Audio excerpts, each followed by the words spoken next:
Hi everyone, it's Killshot99 Gaming. This is Play Dead Live, the Isles Cyborg draft. And are you guys pretty excited about this one? We had a great night with the Max Awards the other night.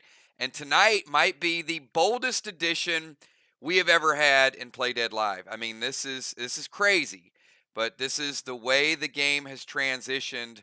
Tonight, we are officially introducing cyborgs into the Play Dead Live experience. I'm super excited about it. You guys have seen them. You have a taste of what they do. We have gotten closer and closer to the map. So not only are you going to draft the newest addition to your team, there's going to be a permanent part of your team that's going to play the game with you. Something that is going to be customized, hopefully, that your team will be able to use. And you will also see brand new rules, brand new scoring. We don't have all of the graphics and all the effects in effect tonight. We are going to walk you through some of the different gameplay. We're going to play a little bit. We're going to have to play again this weekend, so be prepared to go more extended. But I got to tell you, the Isles have been, and Busy Bee, can you help me vouch for this? The Isles, the map, the rules, the design has been the most extensive thing that we have ever done. So it is phenomenal. So before we get into the official draft, let me just do one time to everybody out there. I just want to say hello, what's up to all the super fans, all the players, all the people that are here tonight. Ranger Chris is date night, baby. So I know Ranger Chris is out there. Seth, Patty, Triggers, Army. Everybody's going to watch the playback. Just want to give one big super shout out to all of y'all. Everybody that's part of the game, everybody that supports the game. So, yeah, I'm still getting messages about, all right, okay. Let's focus on the stream, everybody. I'm getting a lot of messages. So, it's a big night for you guys. So, we don't want to go too far into the night. The draft's probably going to take 20-25 minutes. Each person will be on the clock for 10 minutes, so they'll be able to decide. Ark has had plenty of time to think about it. So once we put them on the clock, then it'll wind down from there. So teams can choose to use their full 10 minutes, at which time they're going to be forced to pick. During that 10 minutes, here's what's going to happen. You can say, hey, Kills, can you put this player up on the board? Let's see the stats on that. Tell me a little bit about that player. Hopefully you've got it narrowed down to a few. So all faction leaders, do you guys have a good idea who you want if they're available at this point? I hope the answer to that question is yes. I hope at this point it is yes. And again, we're going to show you some really cool graphics. So each faction has their own little way to prepare and unwind before we get started. So I do want to take you to each person's, give you a sneak peek. Who's nervous? Who's nervous for their cyborgs? Because each team has a draft room. Ark's got their own play set up. Mir's got their own play set up. Sly's got their own play set up, and Vox. And I know some people are excited. I know some people are nervous because this is a big pick. And I want to show you guys, because you know Ark's going to pick first. They're not on the clock yet. But the folks over at Ark, I mean, they've been drinking for a couple hours trying to get ready for this. I mean, I'll take you over to the Ark draft. I mean, look. Do they look like they're even fazed by what's going on? I mean, they're just kind of hanging out, their draft area, nice weather. I think they were all invited over to Jim's house in Southern California, I think. So yeah, they're just over there chilling, relaxing, getting ready to add a cyborg to the mix. So as you guys know, Ark is going to be picking first. So we'll put them on the clock shortly. Then after Ark, you know, Mir's ready to go. You know, Bonnie invited them all over. They set up a nice little, you can see some drinks over there. I think that's tequila over there by Unforeseen. So, nice sofas. Nice reading material up there. So Mirror is certainly relaxed and ready. Because, you know, Mirror, if Ark takes who Mirror's going to pick, then they got to have a backup plan. But, you know, Sly's been doing research all day long. I know Sly is ready. And that's a nice little setup over there.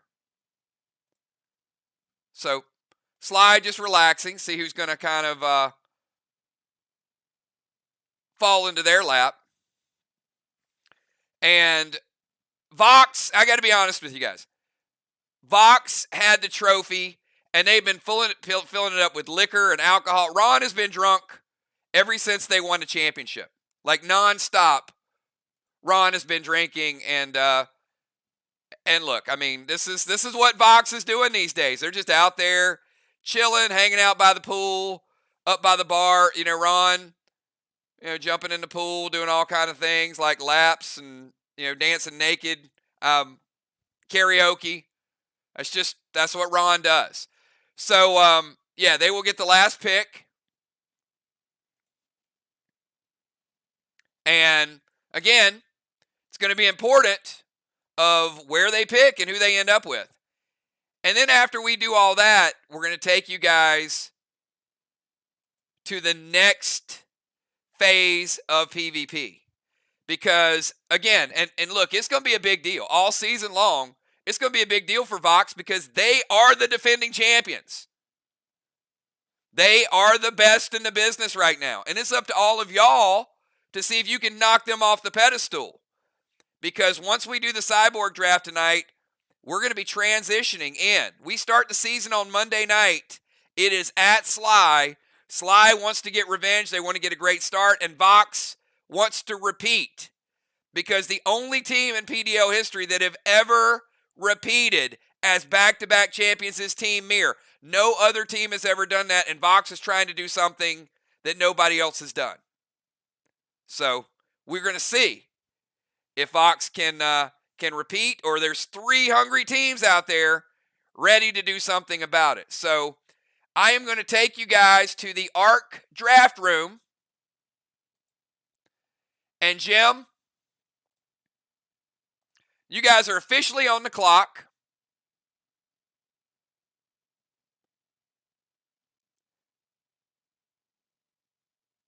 So, we're probably going to have, you know what? I'm not going to put you officially on the clock yet. I'll tell you what I'm going to do. Because you're probably going to want to go to the draft preview. And then we'll have to put you on the clock there. And then you're going to want to go to the player preview page. And we'll put you on the clock there as well. So,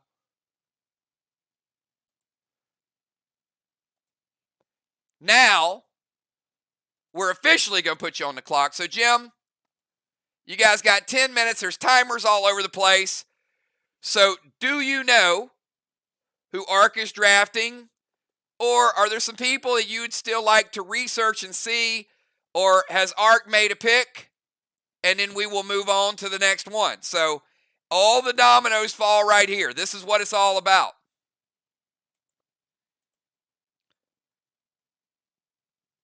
All right, they want to see Will.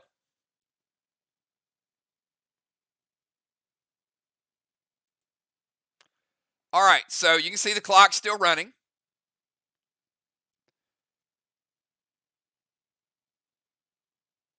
So Cyborg Smith.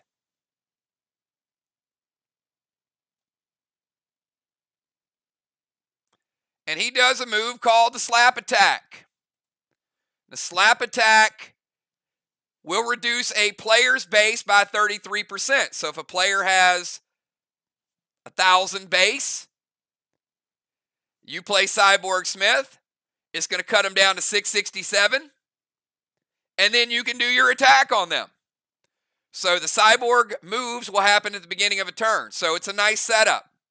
Even if somebody has 2,000, you can immediately knock them down from 2,000 down to, 1,200-ish. All right? Is there anybody else you would like to see, or do you know who Ark is going to pick?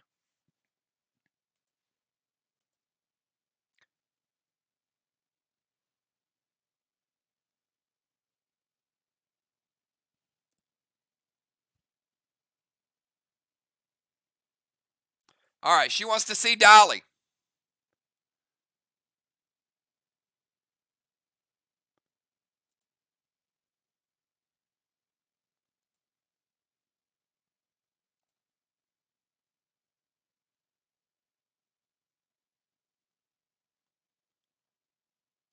All right. Way Cyborg Dolly works is a player will get their entire turn, and then your team will go, and then you will play it on your turn at the beginning of your turn. Then it will revert back to the previous person's turn, and everything they did is undone, and you will allow them to play one pet at that time. Then it goes back to you. So again, remember, cyborgs are played on your turn at the beginning of your turn, but it will reverse time back to the other person, and then you'll give them a pet play. They can play any pet they want. All right. All right, if you're ready now, Jim, message me and let me know who ARC is officially choosing. So shoot me a message.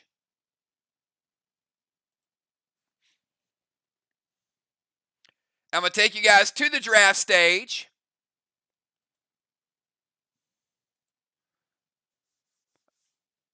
And one of these players is going to become the first ever draft pick for Team ARC.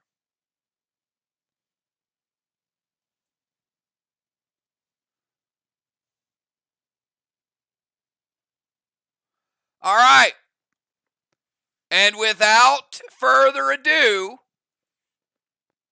Team ARC has chosen the Gronk and the Ball Spike. Team ARC is taking Cyborg Gronk as the #1 overall pick, first pick ever in the history of Play Dead Live, doing the Boss Spike. You guys know that's 50%. Pretty wise pick in my opinion. Now there's 3 other factions looking at it saying, oh yeah, all right. What are we going to do? Nice pick, very nice pick. I like that one. I don't think you can really go wrong with that. It gives you a nice safety. Nice safety valve. All right. We're going to go over to Team Mir headquarters. And we've got B-Dub and Nixie representing the Mir crew, and they have been talking. So, B-Dub or Nixie, I'm going to put you on the clock right now.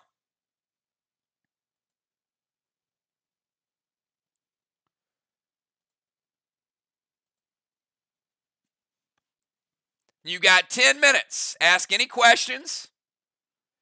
Pick any direction that you want to go. Anybody you want to see up on the board.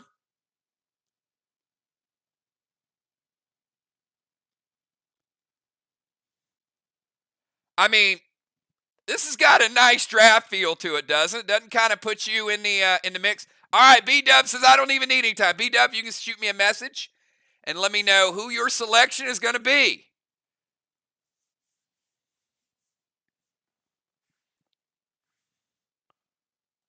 All right. We're going to take them to the draft room. Might be one of the quickest drafts we've ever had. All right, on the draft stage. I like this pick too. All right. Mir has taken Cyborg Cyrus with the Wrecking Wall. 3-block bash. You can't really blame them for that one either.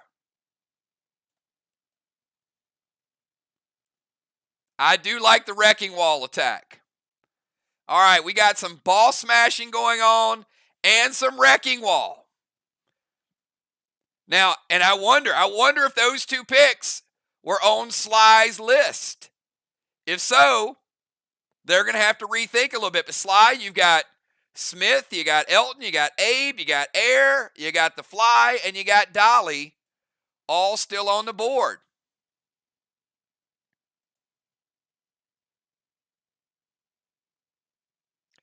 All right, we're going to take you over to Team Sly and their war room. So Craven and Dimes, I'm going to put you on the clock. You got 10 minutes.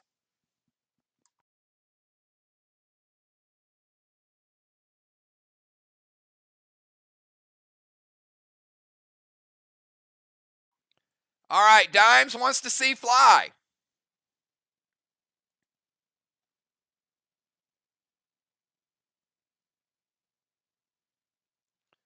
All right, Fly has a maneuver called pick and stick.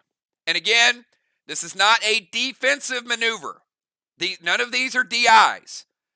So at the start of their turn, they would be able to pick 2 players,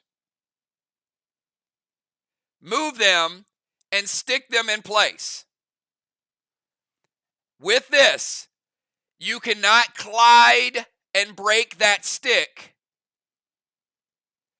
However, if they shoot the person, they would break it.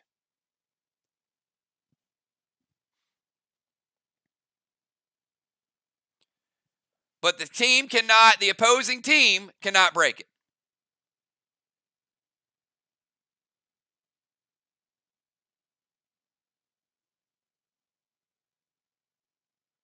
Would not.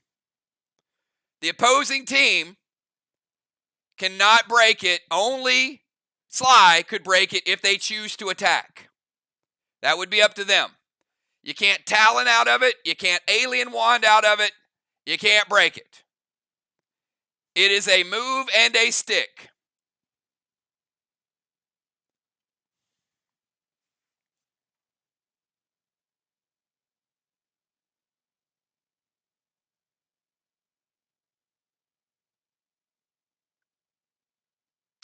That is correct. You can choose the person to use it. Can be used at the end of a round if your player goes last. Absolutely. All right, they want to see Elton.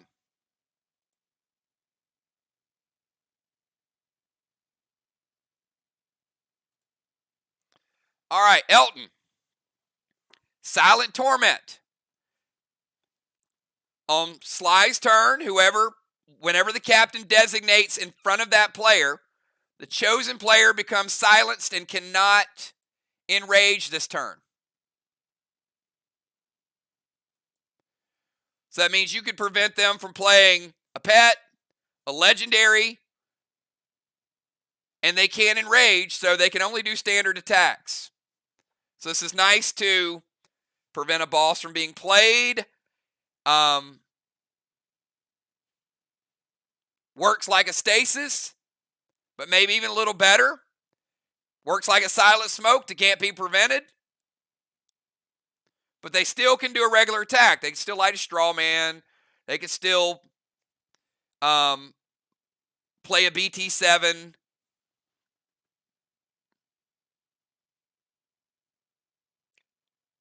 And that is correct. So they can't be silenced and they can't be tormented. That is correct.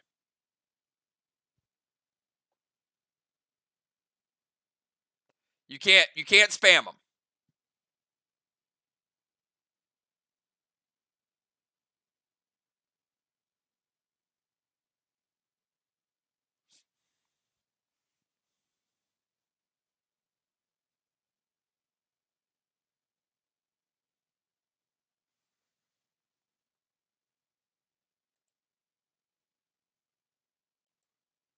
Got about 6 minutes, Dimes, if you want to see anybody else.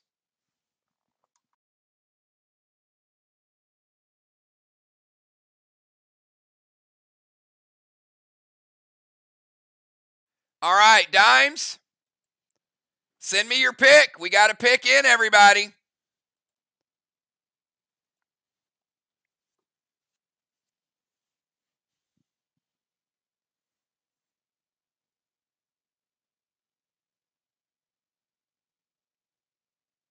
All right. All right.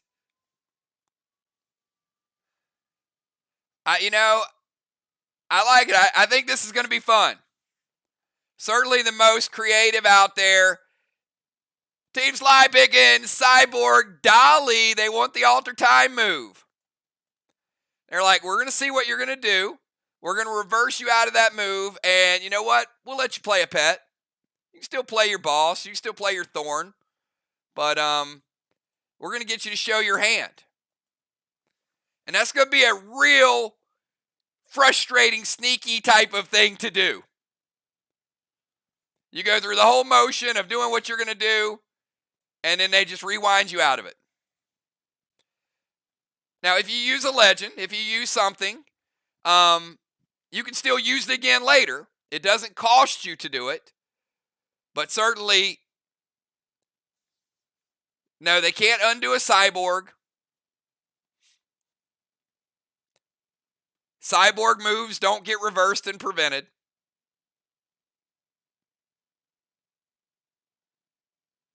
But it undoes, if you're going to play a legendary, it would keep you from playing a legendary that turn, right? So you could still play it later, but they could lock you down a turn to keep you from doing it. It's got a lot of possibilities. It's a good cyborg. All right. We got one more group. You guys think we can get Ron to sober up quick enough to get this pick in? Ron, I know you've been buying drinks for days, so hopefully you don't make a bad pick. I'm a little concerned. So, Ron, you're on the clock. 5 cyborgs remaining. Any that you'd like to see, or does Vox know which direction they're going to go?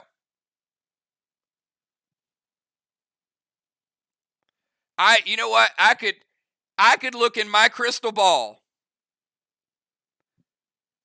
and I bet you I already know who Vox is going to pick.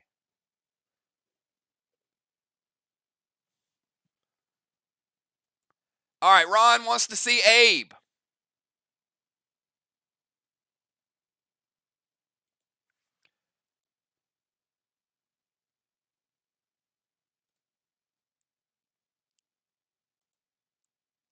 All right.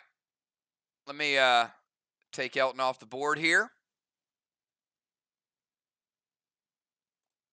All right, Abe. Abe is a sneaky good one too. Chop, chop. Extinguish all the straw men. I mean, now we know that straw men points are nerfed a little bit, but this is a good one because if you lose control, if they've got 5 or 6, and you got that player that goes last, you could put out all of their straw men and then use your attack to light your own straw man. So this is a game changer.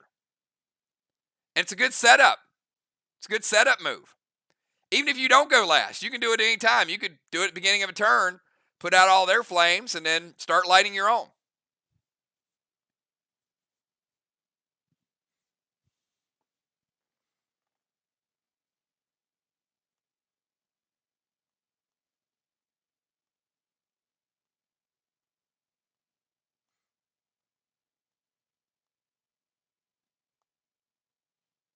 Let's see who else Ron wants to see.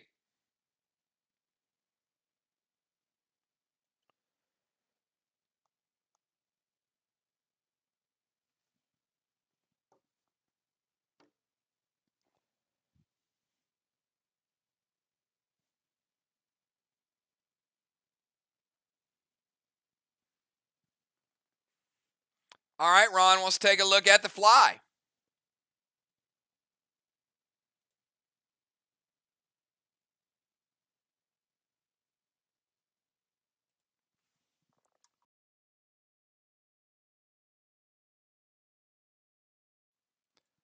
And again, pick and stick. Pick up 2 players, spark them in place. That could be somebody occupying the DZ, somebody occupying the tank zone. You could take them out of the tank zone so they can't establish a battleship. You could take them out of the temple. A lot of options with the pick and stick. And not only does it do what a Talon does, but it does it to the enemy, and it max sparks them. Can't be prevented. They're stuck.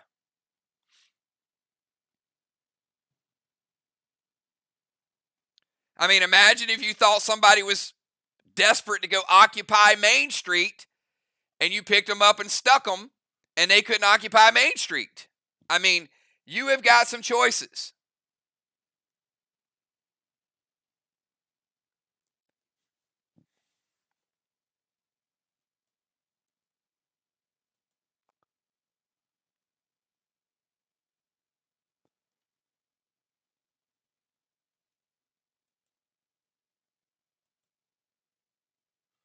Got 6 minutes, Ron. Who else would you like to see?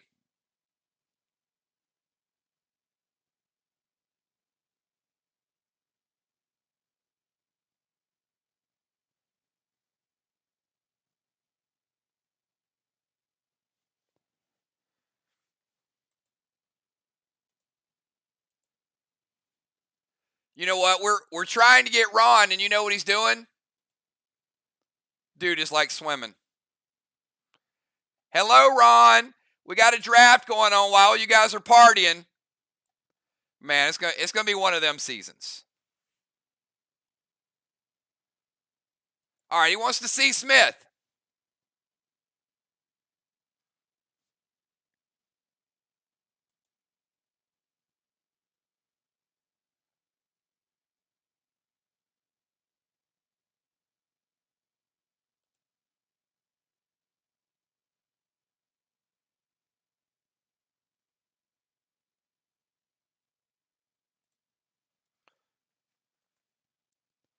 Slap attack makes you lethal.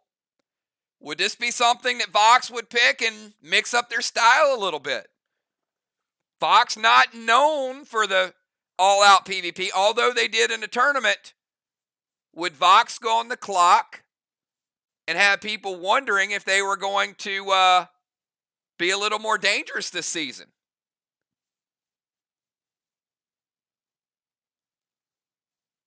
Lots of options. Do you go with your strength? Do you go with your style? Do you go the opposite of your style?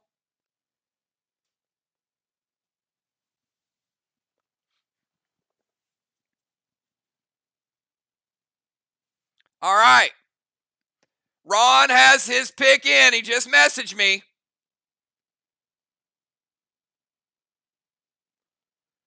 We're heading back over to the draft stage, and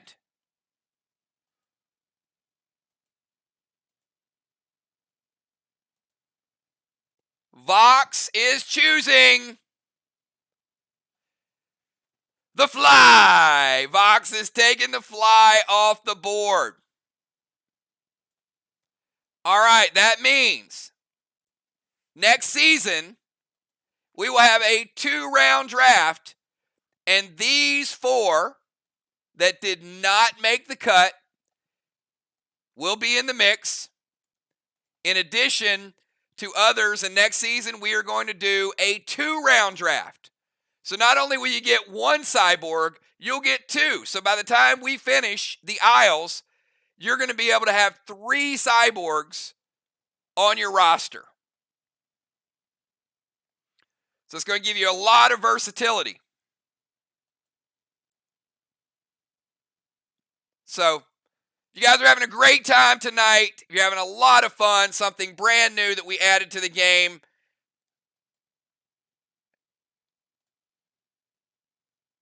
Wait a minute. Wait a minute. What is this? What is this that just showed up on the stage?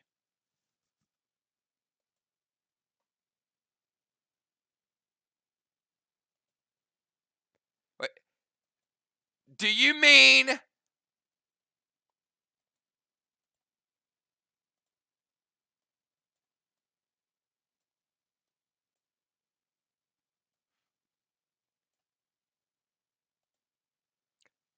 Do you mean that we may have the ability to upgrade our cyborgs at some point? This is too much. Not only are you going to have a cyborg, you're going to be able to upgrade your cyborg in the near future. Wow. Oh boy. I mean, a blue cyborg, a red cyborg. All right. Well, I guess that'll be a team effort. Okay, more to come on that, but yeah, it looks like you might have the chance to make your cyborgs even stronger, because if somebody else drafts your cyborg in a couple of seasons, if they drafted like the Fly version 2, and you already got a Epic 3 Fly, then I guess yours is going to be better. All right, so more details on that in the near future. So, hey everybody, this has been a brand new addition to Play Dead Live. A lot of thought, a lot of time, a lot of energy. I appreciate you guys making this a lot of fun. We just want to add elements to gaming that, whether it's the Max Awards, whether it's PvP, whether it's the story, that you guys just can't get anywhere else. The experience of being in a live draft. Right, double mythic cyborg. Yeah, Ray, that sounds like something Tammy's going to be working on. But since the cyborg is a faction, has faction ownership, that means that everybody in the faction would be able to contribute and participate to leveling up your cyborg. So it's not a one-person deal. It's not like, hey, this person has the best mythic in the game. It is something that the whole faction can take part in and level it up. You get a couple of these skins, you get some of these cyborg skins, and you contribute to the faction bank, and it starts to build it up little by little by little. So, again, they're not in existence yet, but hold tight, because as we play, cyborg skins will be something that that you'll be able to upgrade your cyborgs and just get a little bit more of an advantage. You know, maybe Cyborg Cyrus takes down 3.5 blocks. So it will enhance their abilities. And it's something that you guys will be able to spend some time and really, really grow with the cyborgs. They're going to become a permanent part of your factions. All right. We're going to do about 45 minutes of PvP, maybe an hour. It'll be slowish. We'll put people in position, do a few moves. We're not using official stats, so they'll be estimated. So it'll be much like a Saturday night. But I'm going to take you guys to the map. And again, you guys do me a big favor. Busy has been working nonstop for like 3 days with a couple hours sleep in between. Resizing, changing, moving. So certainly, you know, the map the other night, we showed you what the map looked like. It was a little claustrophobic. It was a little closer than we wanted it to be. It's still not 100%, but I would say the map tonight is about 95% of what you're going to see. So it's close. The spacing makes a little bit more sense. You're going to see some of the other items dropped in there. This is just been a challenge. Because it's new. It is the most detailed map we've ever put together. So you guys will be playing on these maps. And again, big thank you to Busy Bee and being able to work on this to create this so all of us can get some enjoyment out of it. Here it is, everybody. This is one of the neutral maps. This is the Isles. So there you go. And this has some fires already lit up. You can see the spacing. And it is a lot cleaner. It's organized. The things will make a little bit more sense.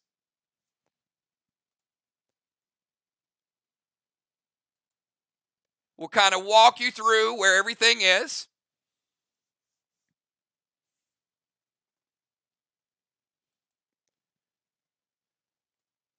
Some of the items you see on the left and right, I'll explain those. For example, the feather, the gold bar, the cannonball, those won't be there. Those are things that you're going to earn. So some of the things that are there will move around a little bit.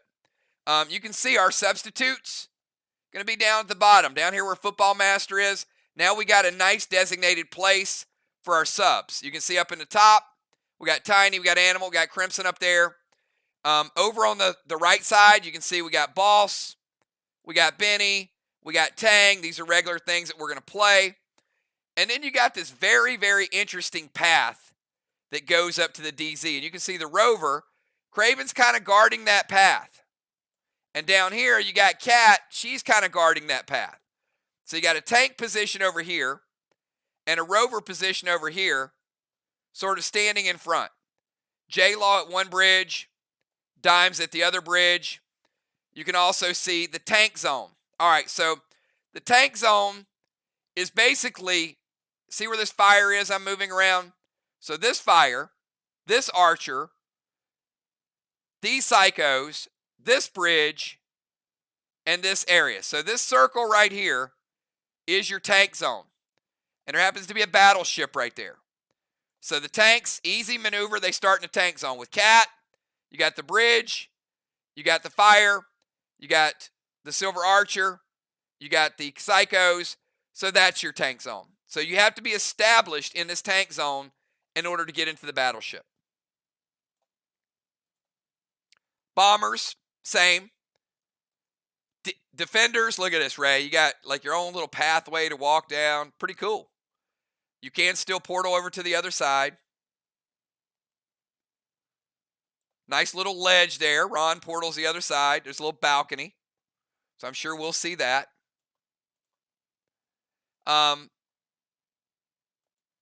I was made aware, Nixie's probably going to get a laugh out of this, that there's no such thing as pineapple trees. Now, you guys might have all knew that.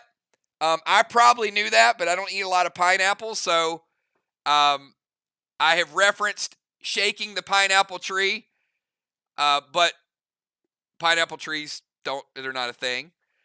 So we are going to go with coconut trees.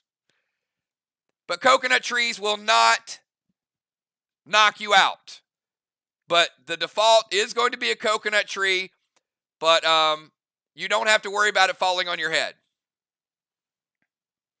So the coconut will work in the same regard as the pineapple tree concept.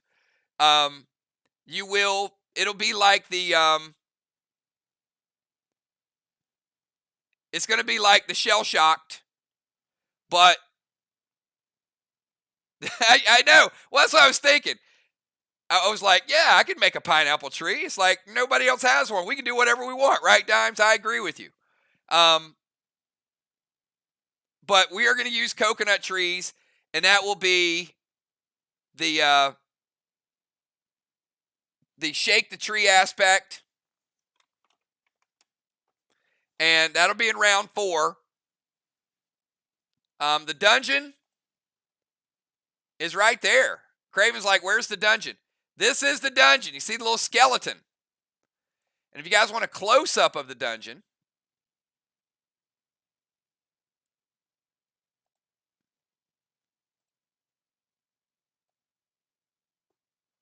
you can see that little dungeon. Look at that little dungeon entryway there.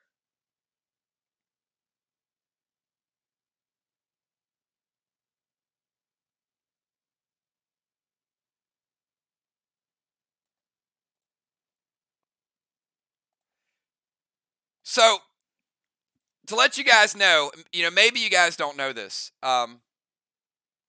When we do a new map, so Busy does the backdrop. So all the purple, the chest, the spacing, the layout, so she creates that. All the overlays, I have to create those because it goes into the rules. So if there's an overlay like the portal, the dungeon, the trees, the cannonballs, the boats, all of those things. So you can imagine there's a lot of what Busy's doing, and then there's communicating with me, and then there's me trying to make it work. If the sizing doesn't work, then we go back again. I'm like, Busy, add more land to this, move this, and then we drop it again, and we try it again, and we just got to get it to where it works for you guys. And it does. It does. So I'm very excited about what we have in store. You won't see all of it tonight. The circuit breaker, you can see circuit breaker is down here where Cat is. So if you want to cut all the wires, then you come down to this area right here. It is occupied much like Main Street, but you cannot be attacked while you are disabling their cyborg. But it takes you 2 turns. So Cat can immediately say, hey, I'm going to disable her cyborg. I don't want to deal with it. And she'll be back in action in round number 3. You can't kill her while she's doing it. But that is a strategy some teams will implement. And here's the deal. There's only one circuit breaker. So if you choose to do that, the other team can't. So that means no matter what, every single game, we are getting at least one cyborg play. Whether it's your team or the other team, that's up to you. In many games, we're going to get 2 cyborg plays, but we will never have a game with none. Now, part of the reason why I added the circuit breaker is because there is going to be a lot of redundancy throughout the season. So I didn't want it to be every single game you automatically know which 2 cyborgs are going to go into play. You still do because you know who you're playing, but now you're going to have sometimes 1 cyborg, sometimes 2 cyborgs, and indifferent. So by the time we get to the end of the season, everybody's going to know everybody's cyborgs, and they're kind of going to know what to expect with that. They don't know what the other moves are going to be. That's also why next season, we're going to add 2 more cyborgs. So now you're going to play a team next season that will have the option to play 3 different cyborgs. So you're not going to know what they're going to play. So the first season, we wanted to break it in. We wanted to try it. We wanted to do the draft. Next season, we're going to go bigger. So enjoy it. This is kind of like, this is probably the equivalent when we rolled out the temple. We had to try the temple, then we perfected it. Then we rolled out the straw man. I think this season we might have perfected it. Straw man's going to be balanced. Well, now we're rolling out the cyborgs, and we know these abilities are strong. Next season it's going to get even better because you're going to just start to create your own cyborg army. Hopefully they don't rise up against you. So now we've got designated DZ, designated TZ. We got gold bars that the bombers can get as a bonus for killing a wall. If a tank occupies the battleship, they automatically get a cannonball. And if a player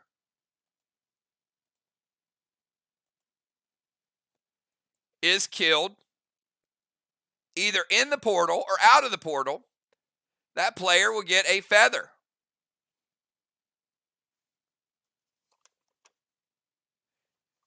So that means kills are worth 200 points and a ruffled feather is worth 25.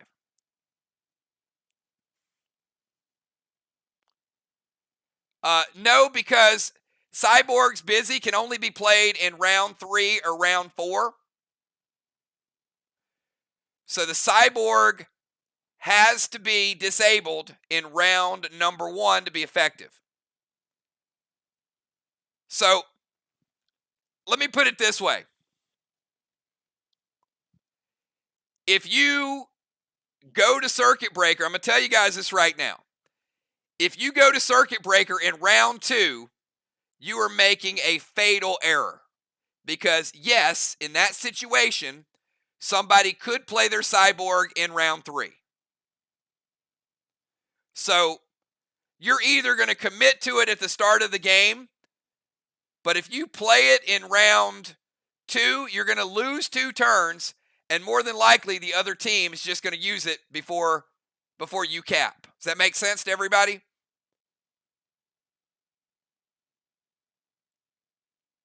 So don't go to the circuit breaker in round 2. If you're going to do it, you commit to it at the start.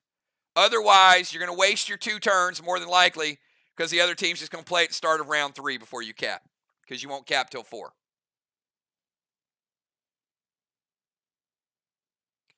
Cyborgs have to be played in round 3 or 4. The portal or the dungeon has to be played in round 1 or 2. Shake the tree can only be played in round 4. Altitude effects will affect you in rounds 3 and 5.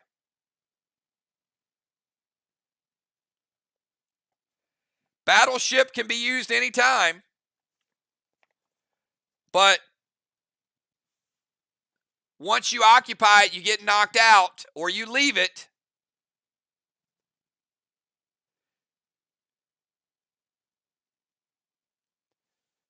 Can someone on the circuit be moved? No. Once you are on the circuit, you cannot be taken in the portal and you cannot be moved. You can't be picked and sticked. But more than likely, you wouldn't be picked and sticked anyway.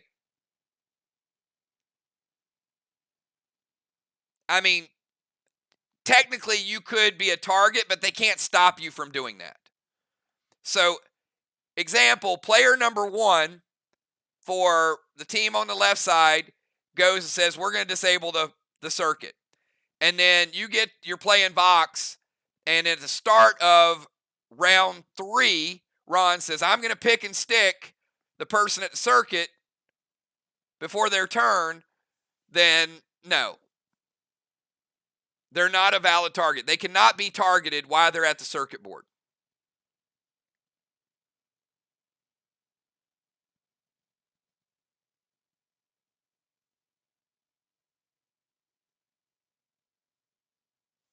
All right. There are still boats, but there are not upgraded boats.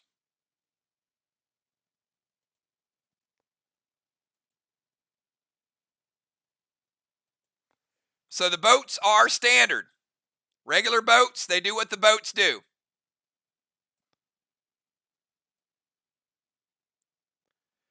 So because we had so much going on, I didn't want to work on the changes to the boats, the airships, so on and so forth.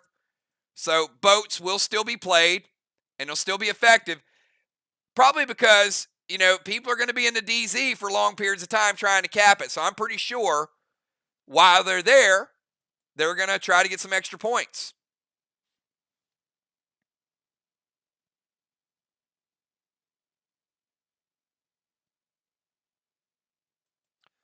All right, there is no longer 3 Martys. There are 2 Martys. Because we're not upgrading the boats, there was not a need for a 3rd Marty. Question came up today. If engineers can plant bombs, pre-match bombs, when it's triggered, can a Marty be used to disable it? The answer is yes. As a defensive instance, it can be. So let's say Nixie puts a bomb on the DZ and Ray moves. He goes to trigger it. And I say, Ray, bomb's going off. You're taking 10. He says, I'm going to play Marty. Marty disables that bomb before it goes off. But again, Martys are 2.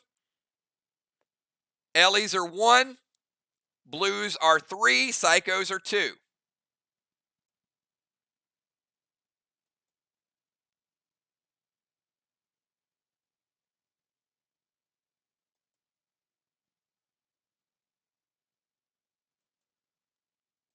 They can be stopped with preventions as well. So yeah, any triggered bomb effect can be stopped.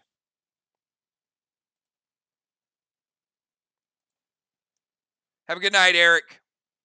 We will see you Monday night. You got a date with Sly.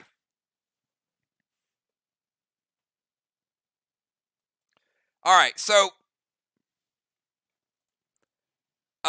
really quick, I'm going to show you guys just a couple things.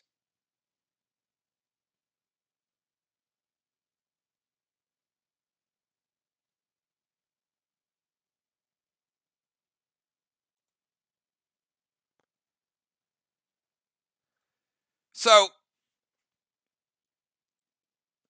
this is the Cove.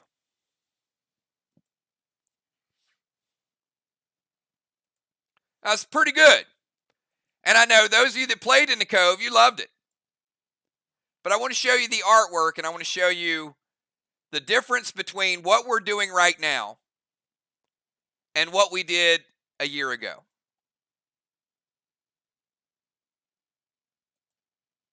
All right, so that's the Cove.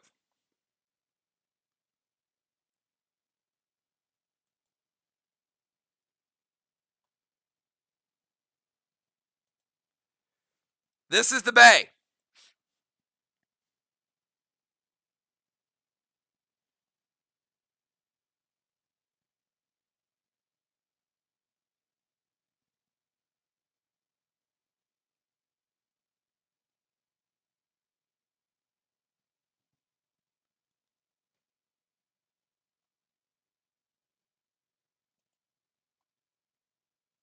Oh, nope. And this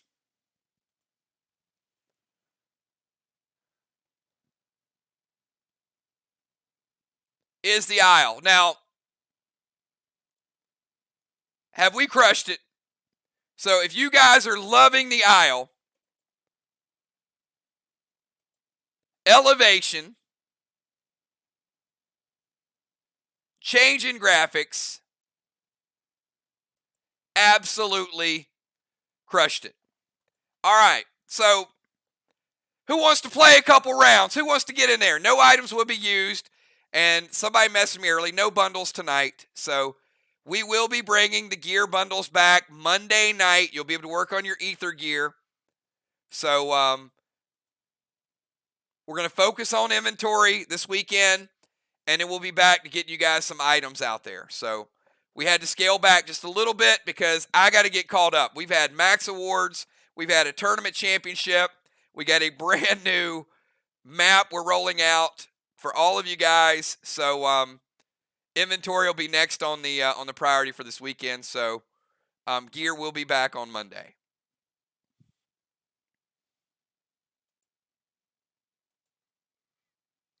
All right. So just so happens I do have a few extra factions that popped in. There's Ark. There's Mir. So we're going to have a full house tonight.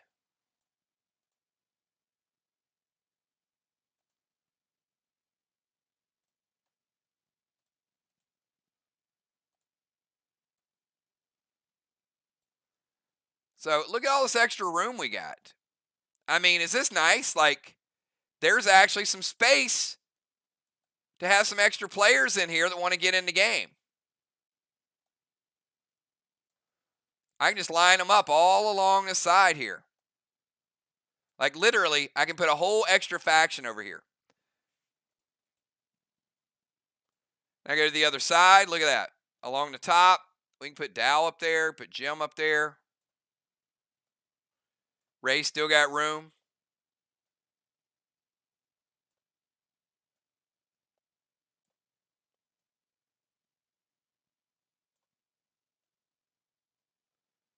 Scoreboard's going to change a little bit. That's not going to be the same scoreboard that we use.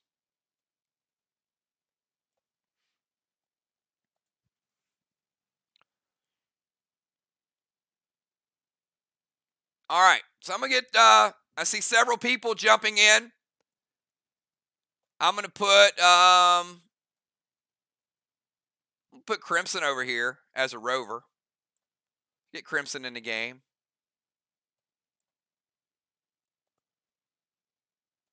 I saw Beasley. Let me get Beasley.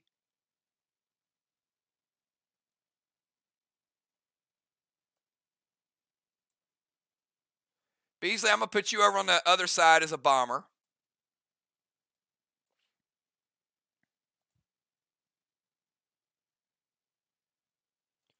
We'll leave Ron in the DZ.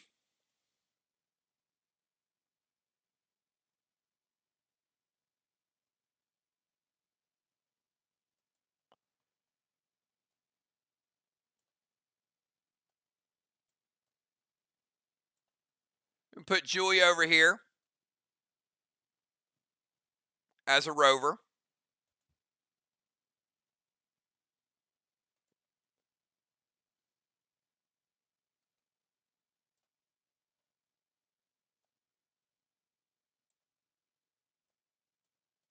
Put Kel over here as a bomber. Oh, hold on. Amy wants in there. Hold on, Kel. I got to go to the bomber of the year first. Sorry. Priority. I can put Amy over here. That's what happens when you're bomber of the year. You get first dibs.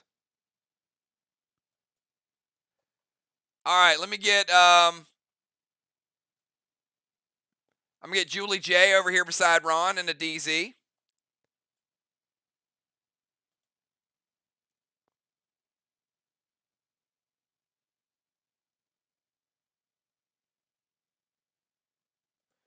Let me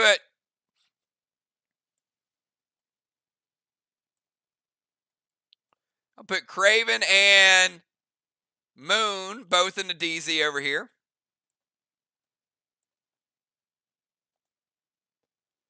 I did not see Ray. Ray may have had to leave, so I would have put Ray in there, but I think he had to step out. Leave Cat as a tank.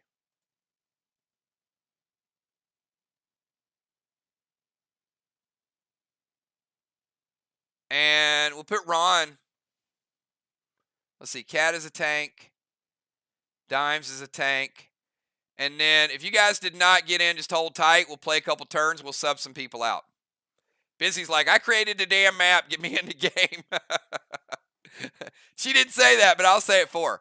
So we'll get Busy in. We'll get Kel in a couple minutes. Busy, you've seen this map so much, I figured I'd give you a break so you can watch for a little bit. All right, so let me get a lineup real quick. So we're going to go...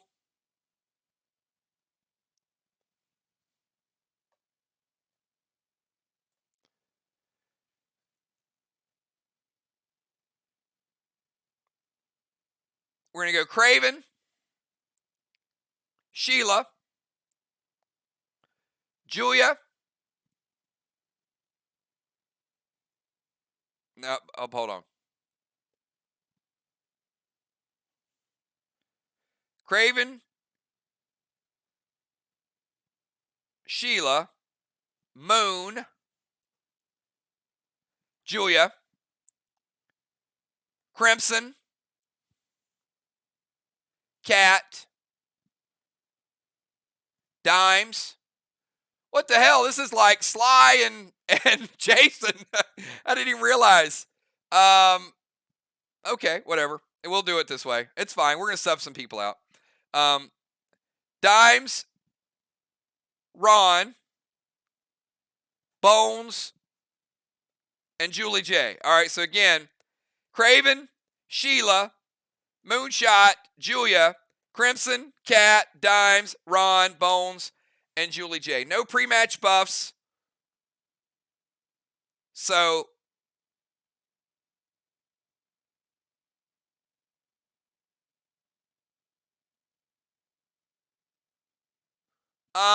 you know what, Jason?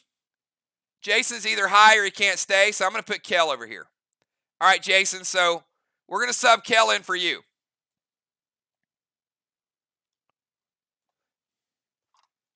She probably should have won the MVP anyway, but all right, so we're going to go Craven, Sheila, Kel, then Julia. All right. So Craven, you're up. Go ahead and get your first move in. Round number 1. Let's do a couple rounds to oh, was my mic on? Oh shoot. I thought I muted it. Sorry. I didn't mean to say that. All right. Craven is going to cameo to the temple.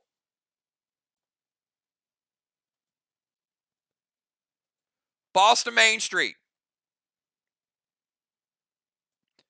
All right, again, we're just going to go slow so you guys can see the activity. Going to drop a seal.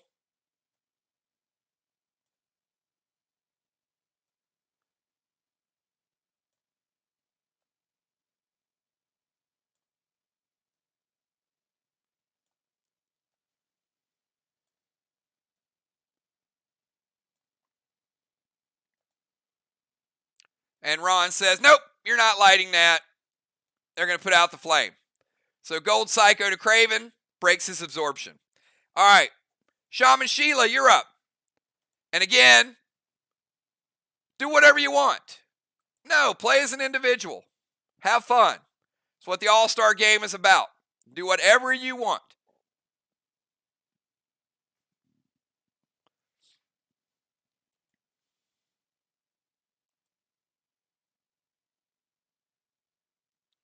All right, Sheila's going to head over to the temple. Going to go boss to their chest, and guess what, Sheila? No boss net to stop you.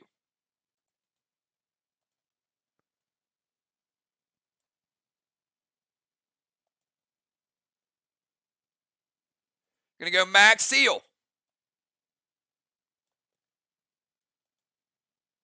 Craven going to use Red Psycho. All right, so already we got, show you guys where these are at. There's one Psycho, and there's another Psycho. These are also good because it allows Busy and I to look at the map. Okay, Sheila is down to 90%. All right, Kel, you're up from the DZ.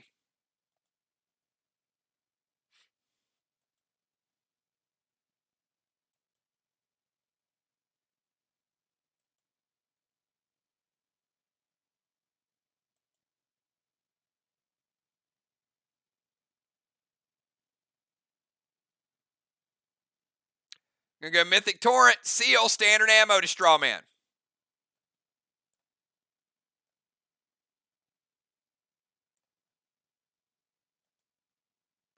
All right, and again, now might be the time to remind all of you guys, Strawmen are worth 5, 10, 15. 4 Strawmen are worth 25, 50, and 100.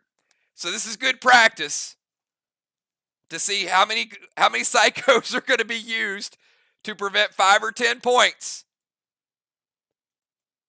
Already, 3 Psychos.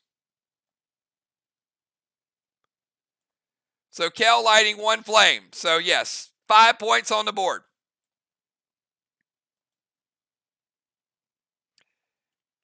All right. She lights it with Torrent. All right, let's go from Kel over to Julia.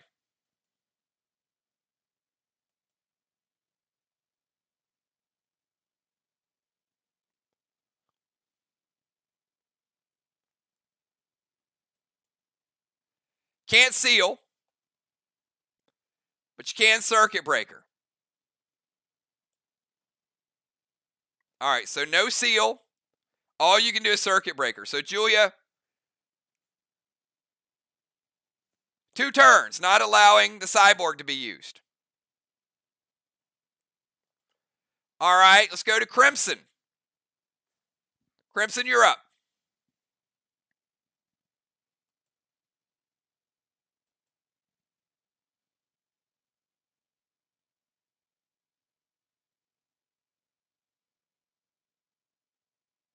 Yeah, go ahead. Go ahead and ask.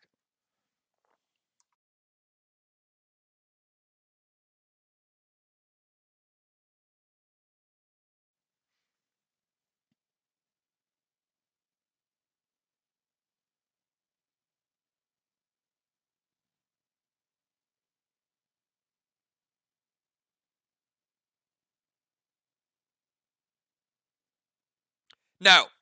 If you activate the circuit, breaker in round 1,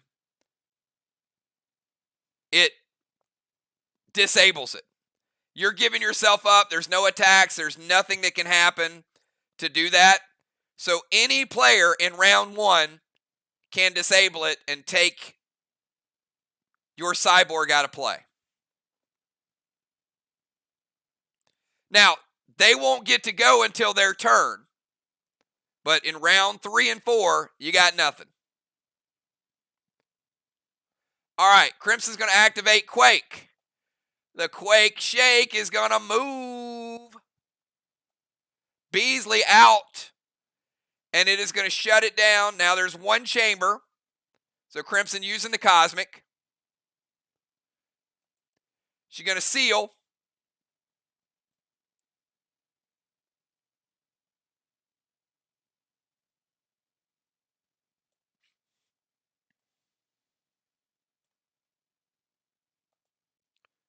And a E3 Lithium is on its way to the wall. Ron using a red-blue. All right, so first blue of the game, going to stop Crimson's shot. All right, we go from Crimson over to Cat.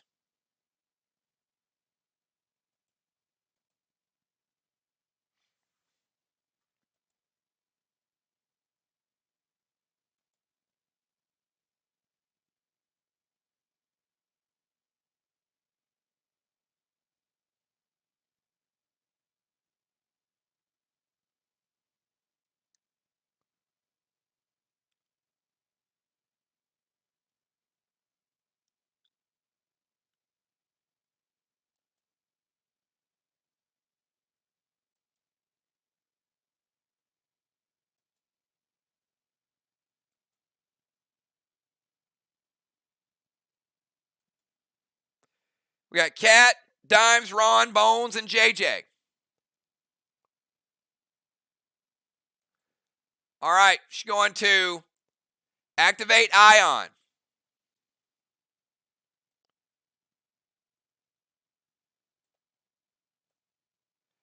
Now, Craven,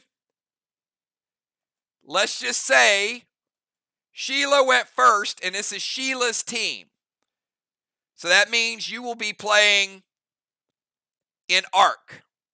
All right, so we're going to say that the Sly Swamp is half the map, and the Arc Ice is the other half the map. So that means Craven is going to get moved out of the temple into the Arc Ice with the Ion. So Craven, your actions are going to be 50% until you get out of that water. So even getting out of the water is going to be slowed. So you're going to suffer Arc's home field advantage.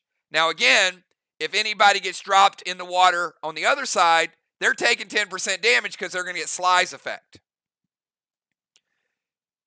It also means that Sheila's boss is at 90%.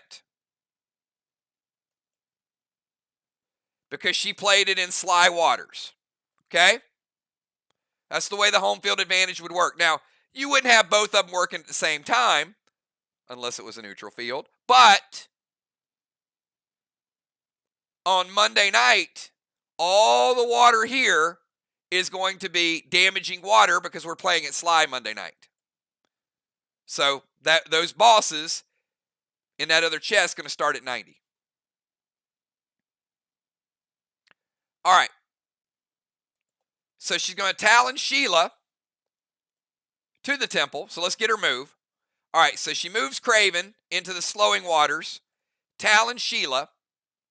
E3 Kata loaded. Bones goes red-blue. Each team playing a blue, shutting it down. Cat has absorption, so Ion, we get it. We get what's going on. All right, so let's go from Cat over to Dimes. Dimes, you're up. Got Dimes, Ron, Bones, and Julie J.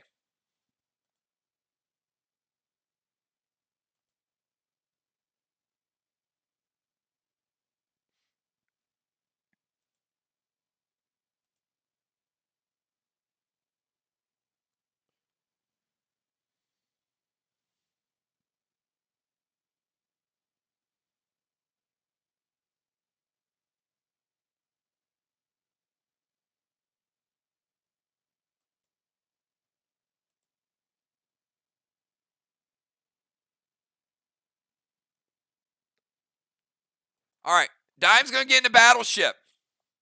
All right, because she's in the battleship,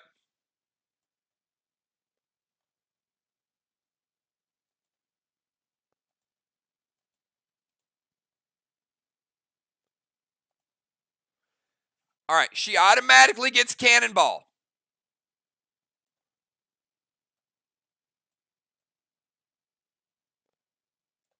So Dimes, that's 25 points just for getting into Battleship. She can also play a pet, normal pet activity. Nothing changes. And she'll stay there until she gets knocked out. All right, so she's going to play a boss. Going to drop a pet repel. And she gets an E2 effect. So she's going Frantic 5 with Elmo. Ron, I think at this point you got a halt 1 because of the new gear.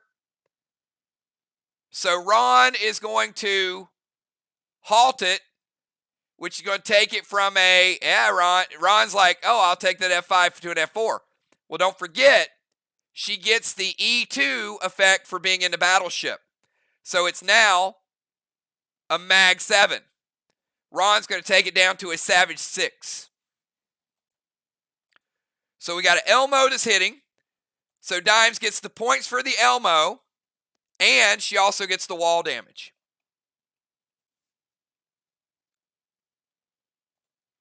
Black, green, green, and blue. All right, Dimes doing some wall damage there. Good to see the walls back in effect, everybody. Thank you very much. And that's the way you play it. That's exactly the advantage of what a tank can do for you. Now, if you attack her, she's going to take an extra 2 in rage. So if Ron attacks her with a S8, then he is going to be hitting for an S10. So she's also going to take more damage. And, we'll move her. We'll move her over just a little bit. She was already in range, but I'll just, for effect, that's her on the Battleship. When you're on the Battleship, everything that you do, no, you can move the Battleship.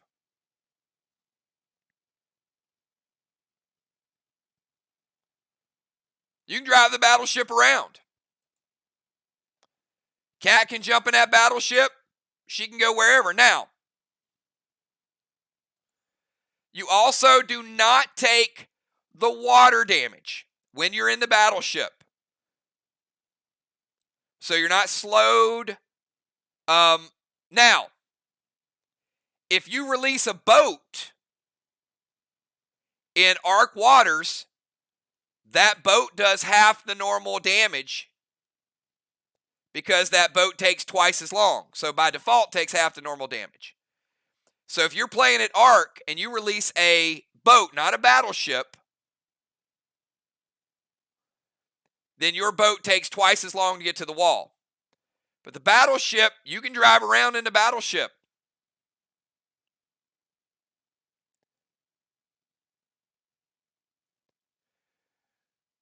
The boats in Sly Waters do not, because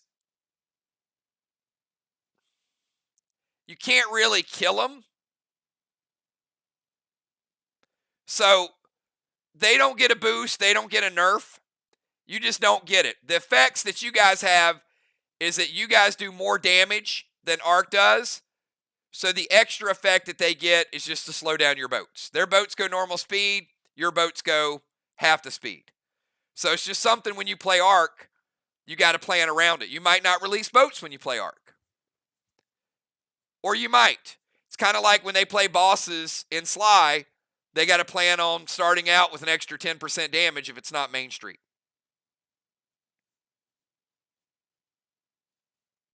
All right, so Dimes with a good move. Jumps in. She automatically gets the 25 points. She also gets the points from Elmo, and she also gets the wall damage. All right, so let's go from Dimes over to Ron. Ron, your move.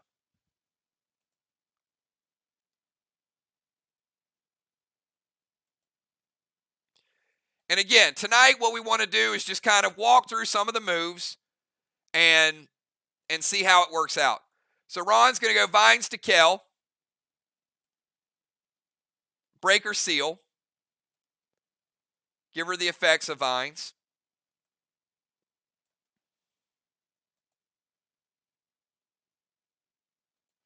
Going to go Creole.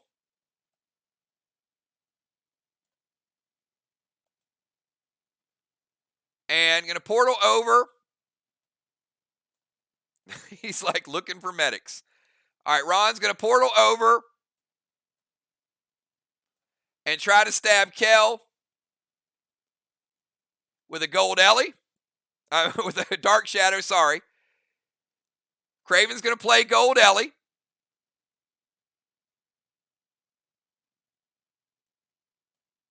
You can see Ellie on this little little island area here. Ron's going to play I-Ring.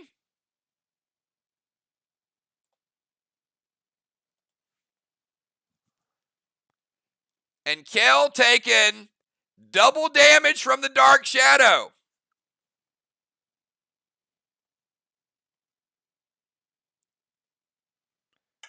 Kel, take you down to 50%.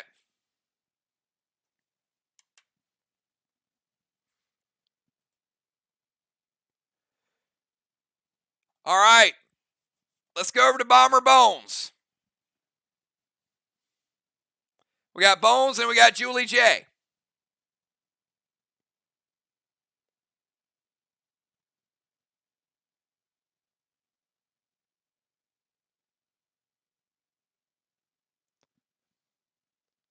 Oh, and while I got all of Mir here, Mir, tonight is the deadline. So if you do have a player that's going to make an alt for this coming season, I need to know tonight.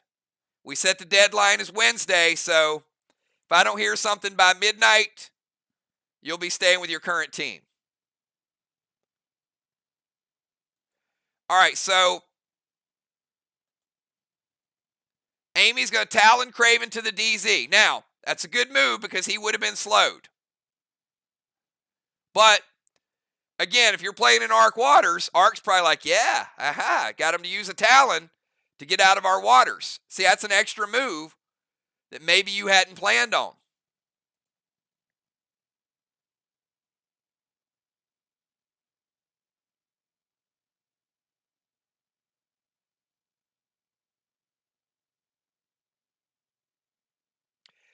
You would still keep your character,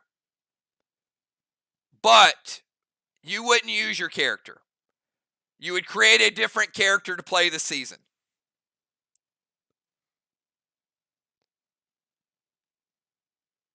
And that would become your main character. It would be an alt, but it would become your main character. It would get all the gear and everything else.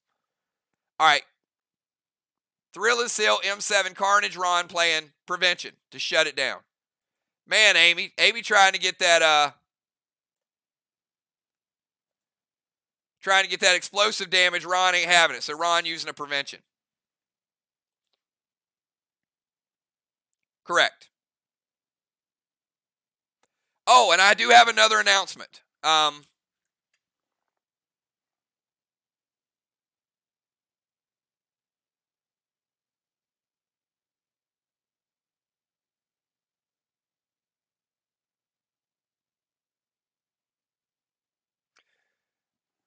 A legendary trade before we start the season. And these can happen during the season too. But I want to let you guys know because Mir will be playing Arc. And if you guys have proposed other moves and I have not seen it yet, message me so I can announce it.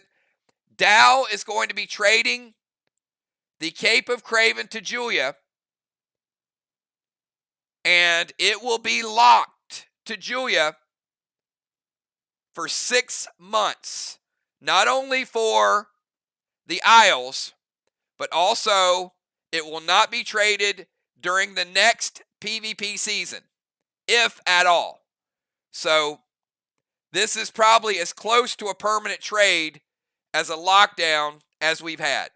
So that will not be traded back during the season. It will not be traded back next season. The earliest I will consider it is going to be in 6 months. So second time that item's moved, And that is the lockdown.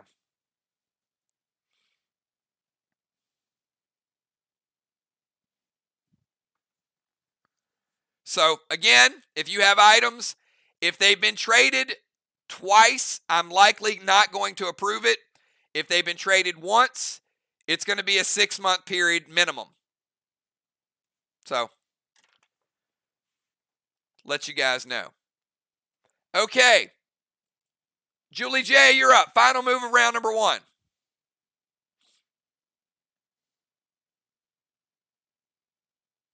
Julie J, send in the boat. All right. JJ is a priest. 2 turns. She's going to damage 1 and rebuild 1. All right. Sends a boat. Going to take down a blue block. Wait. She sent it to her own wall. Julie J up here. Sorry. I was going the other wall. Finally, we got some wall damage. Black block for Julie J. Next turn, she'll rebuild 1.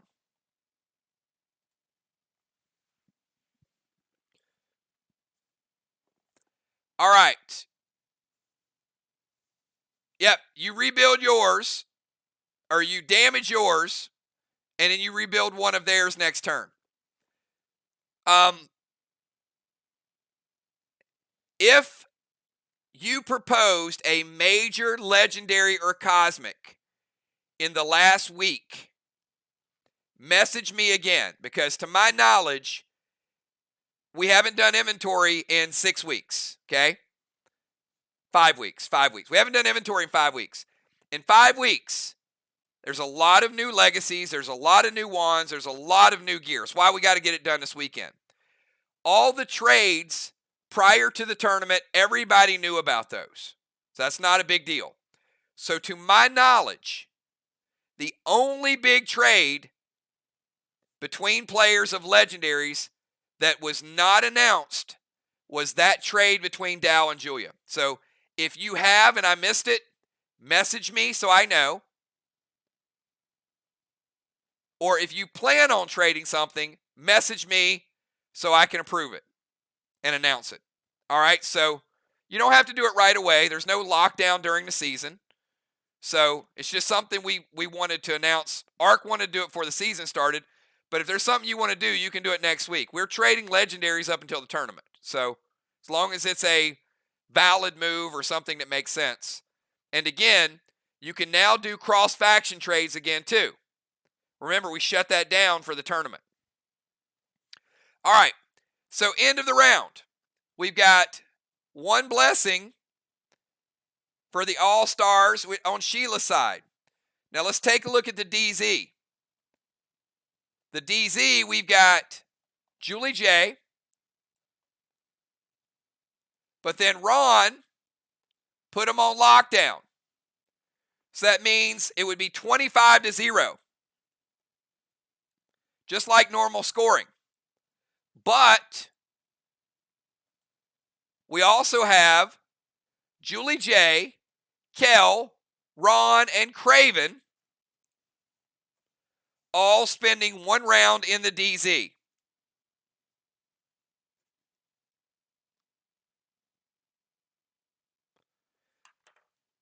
All right, so who can tell me why it's important that those 4 players all spent a round in the DZ and why I'm keeping up with it? What does it mean to spend additional time in the DZ this season?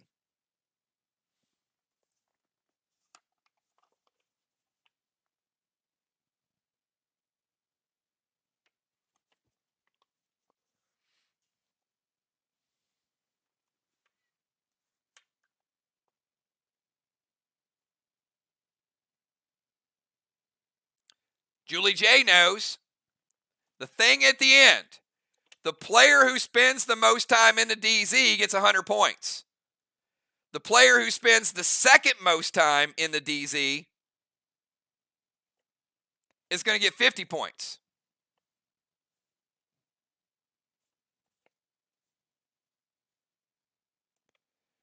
So that is a major, major change. So right now, all 4 of those players, Ron, Julie J, Kel, and Craven, are battling to see who can stay in there the longest. So if you're the other team, you guys like the word behoove? It will behoove you. I hate that word. It'll benefit you to knock them out of the DZ.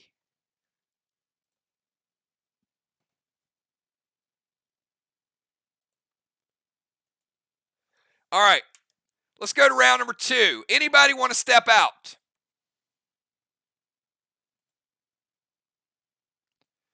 Anybody want to step out? And your play will still go through. Anybody want to sub out? Is there anybody wants to sub in? How about that?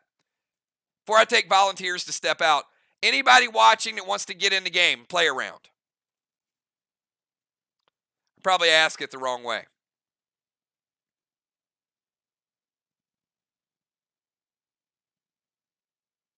I knew if I did that, I'd have everybody volunteering. All right, so let's stop that. All right, who is watching that wants to get in? All right, Busy Bee says she'll watch. She's learning from watching.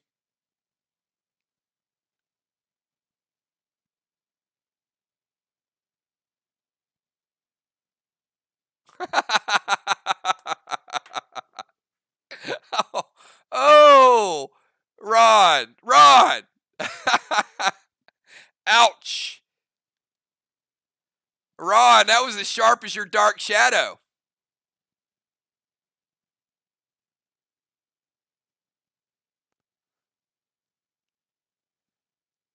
Is it just me, or do you guys think Ron's got a whole list of people he wants to turn into medics this year?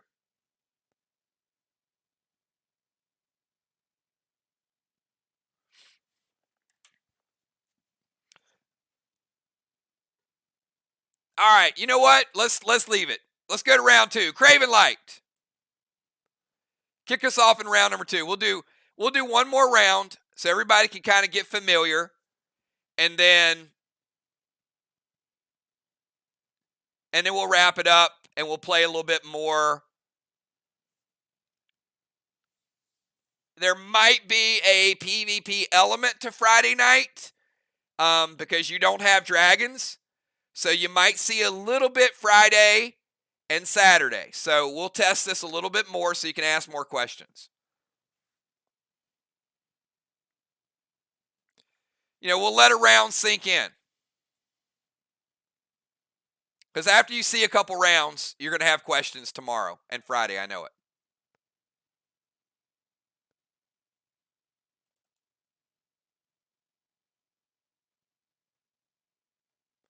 All right, so Craven is going to play the Avalanche Wand, which means there will be no blessings this turn. He's locking down the blessings. All right, he's going to send Red Kang over to his boss.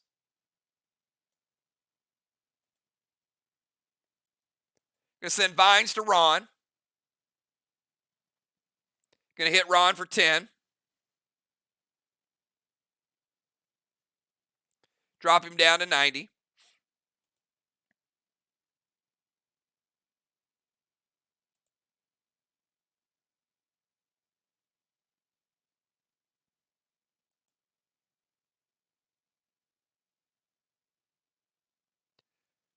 And he's going to go Mania, SN, SM, 10 arrow, double strike from Striker to Ron. What do you think about that, Ron?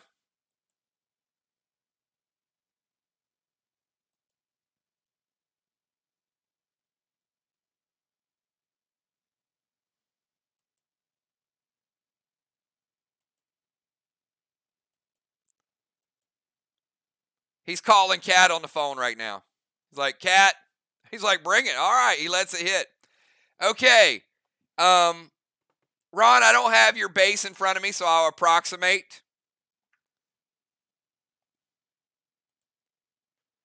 And Craven getting to 50%. So we're going to say you've got about 200 APR. Craven's going to get about 1,200 through with both attacks. 400, so 800 is going to go through. So, Ron, I'm going to put you at about 1,000. We'll put Ron at about 60% of his health, 60% of his base.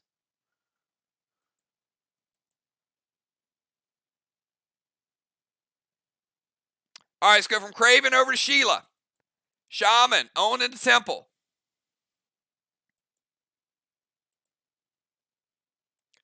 Take them in the dungeon, Sheila.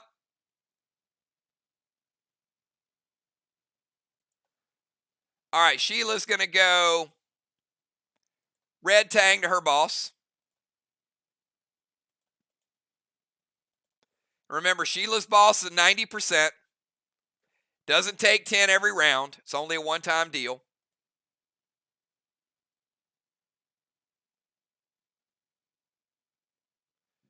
Going to drop Pet Repel.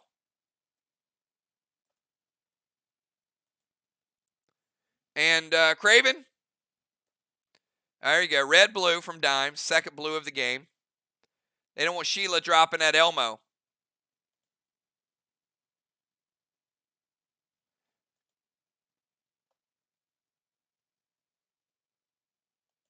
And that is going to break her seal. All right, so that red, blue is going to break her seal. All right, let's go from Sheila over to Kel. Kel, you're up.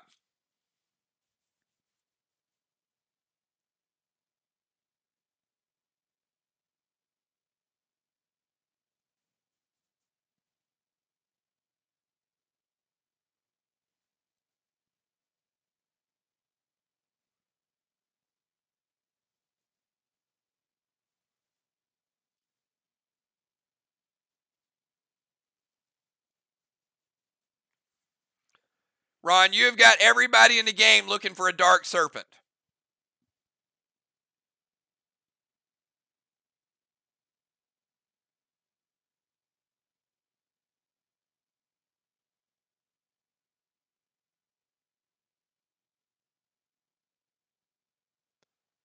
Kel's getting the hell away from here. DZ Portal. Like, I'm getting away from Ron. That dude's crazy. Let's go over here with Julie J. Gonna go Red Kang to Main Street.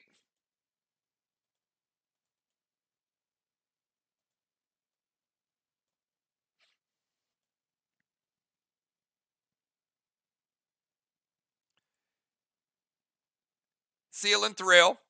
And some whiskey.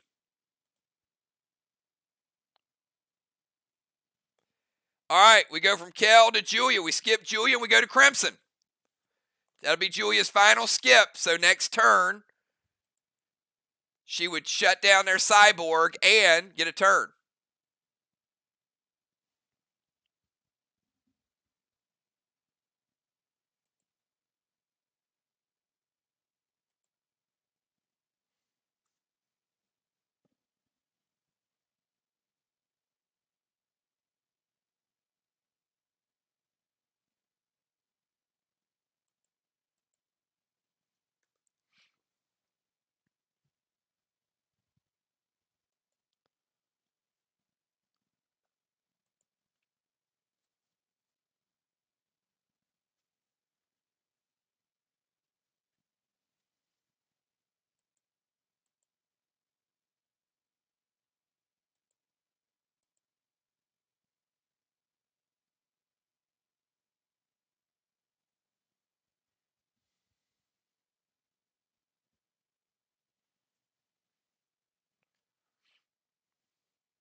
We get Crimson and Cat.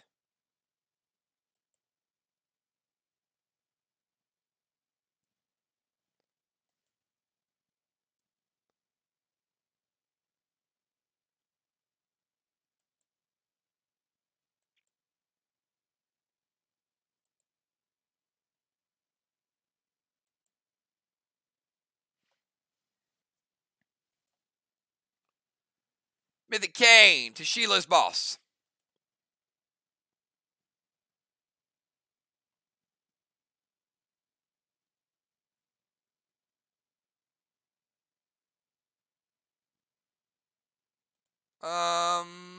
Yes. All right. Mythic Kane to Sheila's boss. It's also going to spread the flame. See a second straw man lit.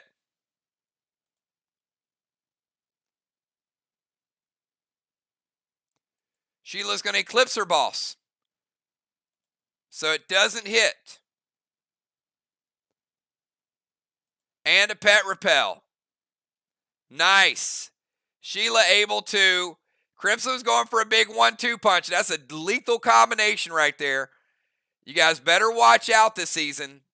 Dark Nines and Kane is legit. And we know Crimson, we know Moonshot. Something you got to prepare for. Sheila picked a good time to use Eclipse. All right, we go from Crimson over to Cat.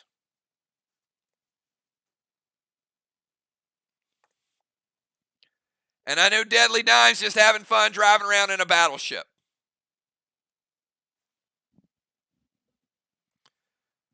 Dime's like, this is cool. You mean I get this boat and I get to do all these neat things from the boat?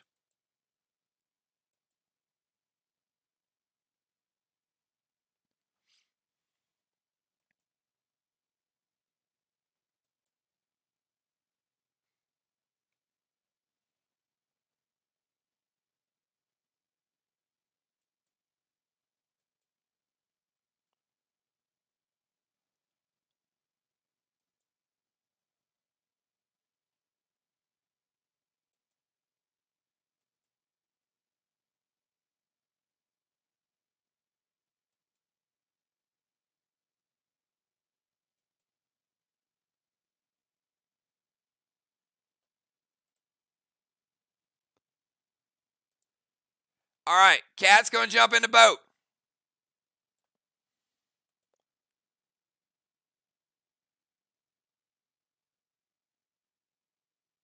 Going to go Orcus to kill to splash a flame.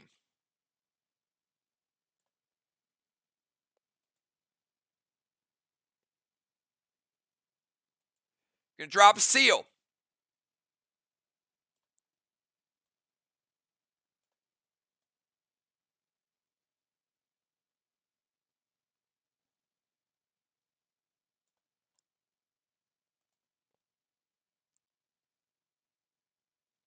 And F5 Carnage loaded to the wall.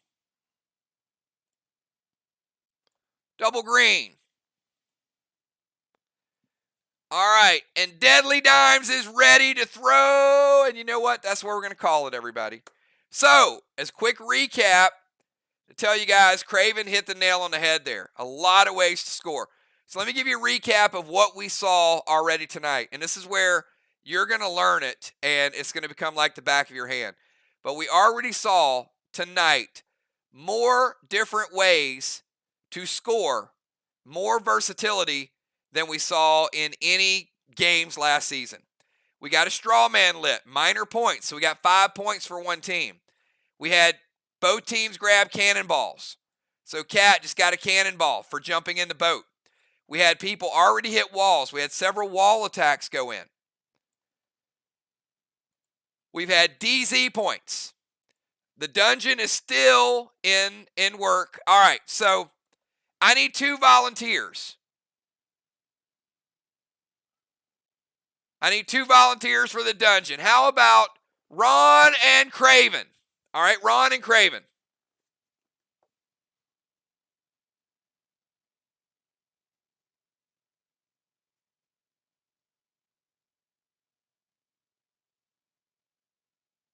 All right, so Ron and Craven, give me a 999. And once you do, I'm going to take you to the maze. And you have to give me the 4-digit numerical code that will take you from the start of the maze, which is the red faucet to the blue water drip. Okay? All right. It's going to take you a little bit of time here. So the first one of you two to give me the 4-digit code, you will start in the upper left-hand corner, and you're going to have to make your way through the maze to get to the bottom right corner, and I need the 4-number combination. The first person that types it first will win the maze of the Maze, Body, and Soul. So here you go. Good luck.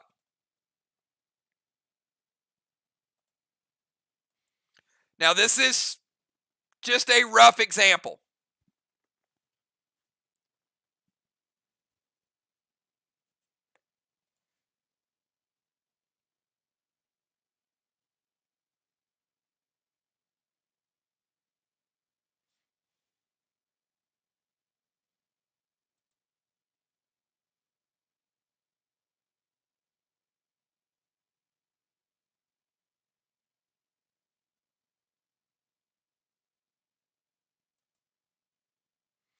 Craven says 2158. If you guys are following along at home, type it if you think you know it.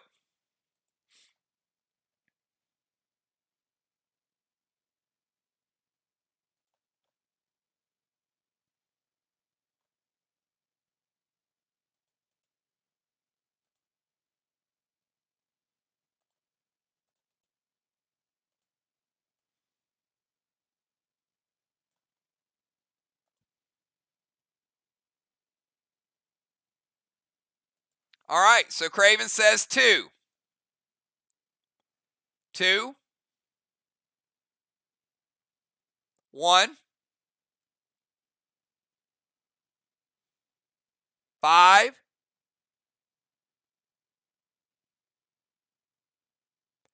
8. 2158 is the correct code.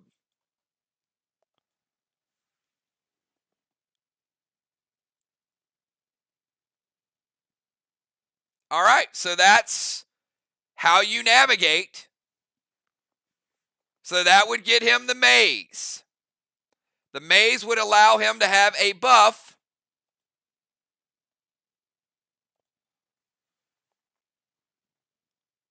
for when he goes into the dungeon.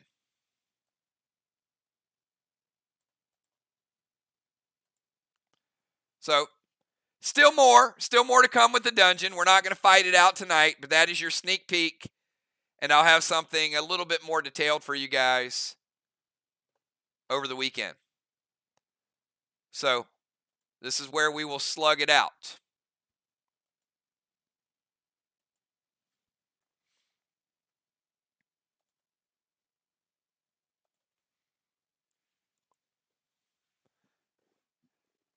All right. Well, we haven't seen cyborgs yet.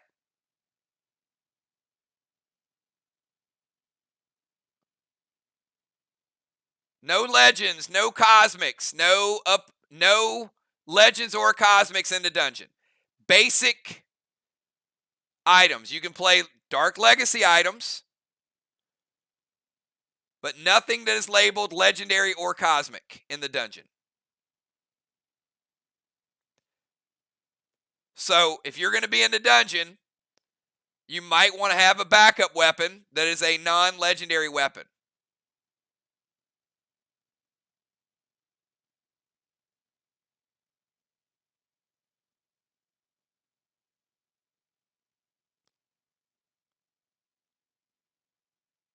Correct.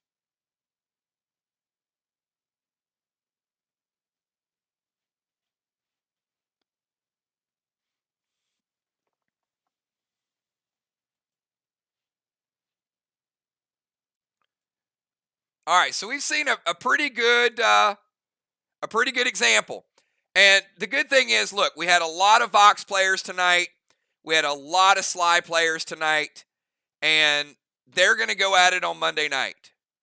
So this was good for them to play. We're going to get some more playing time. As I said, you'll get a PvP element on Friday night, so you'll get to see this a little bit on Friday. You'll also, we'll put the finishing touches on Saturday. If we don't have too many questions, we might not play it on Saturday. We may just focus on inventory, but I'm going to leave that in the balance right now. So there's a lot of new things. Now, remember, this didn't take into account any of your gear, any of your pets, any of the other extras that you guys do. So there's a lot that's going to be going on here. But there's a lot of ways that you can get Mythic Kang, cannonballs, St. Elmo's hitting a wall, controlling the DZ, capping a boss, killing a boss, shooting things from the battle from the battleship, controlling the temple.